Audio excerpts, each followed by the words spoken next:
ഇരിഞ്ഞാലക്കുട രൂപത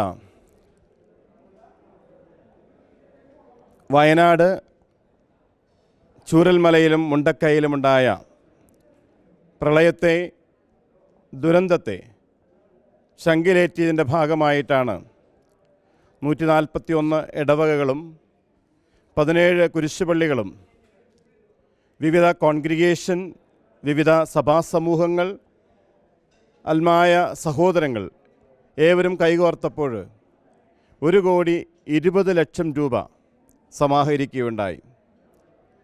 അതിൽ നിന്ന് 1 കോടി രൂപ KCBCയുടെ പുനരധിവാസ പാക്കേജിലേക്ക് നൽകുകയും 20 ലക്ഷം രൂപ ബ്ലെസ്സേ ഹോം വഴി പുനരധിവസിപ്പിക്കപ്പെടുന്ന ഭവനങ്ങൾക്ക് എല്ലാ മാസവും സഹായം നൽകാനുള്ള ഒരു പദ്ധതിയായി അത് നൽകുകയായിരുന്നു. ഈ അവസരത്തിൽ സഹകരിച്ച ഇരിഞ്ഞാലക്കുട രൂപതയിലെ എല്ലാ വികാരി അച്ഛന്മാരോടും ഇടവകകളോടും വ്യക്തികളോടും സഭാസമൂഹങ്ങളോടുമുള്ള നന്ദി അറിയിക്കുന്നു.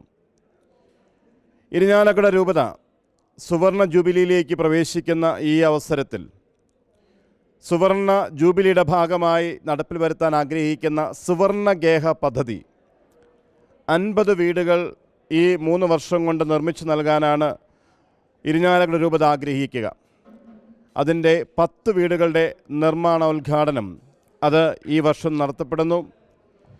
ചാലക്കുടി, ഇരിഞ്ഞാലക്കുട, മാള മേഖലയിലെ ഫൊറോന വികാരിമാരായ വർഗീസ് പാത്താടനച്ചൻ, റവറൻഡ് ഡോക്ടർ ലാസർ കുറ്റിക്കാടനച്ചൻ, ജോർജ് പാറേമനച്ചൻ 3 മേഖലകളിൽ നിന്നുള്ള ഫൊറോന വികാരിമാരുടെ നേതൃത്വത്തിൽ സോഷ്യൽ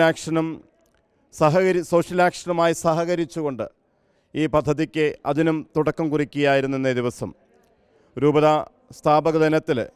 രൂപതയുടെ സ്ഥാപക ദിനത്തിൻ്റെ 47ാം വാർഷികം ആഘോഷിക്കുന്ന ഈ അവസരത്തിൽ ഈ 2 വലിയ പ്രോജക്റ്റുകൾക്ക് തുടക്കം കുറിക്കാനായതിൽ പ്രത്യേകമായ സന്തോഷം അറിയിക്കുന്നു.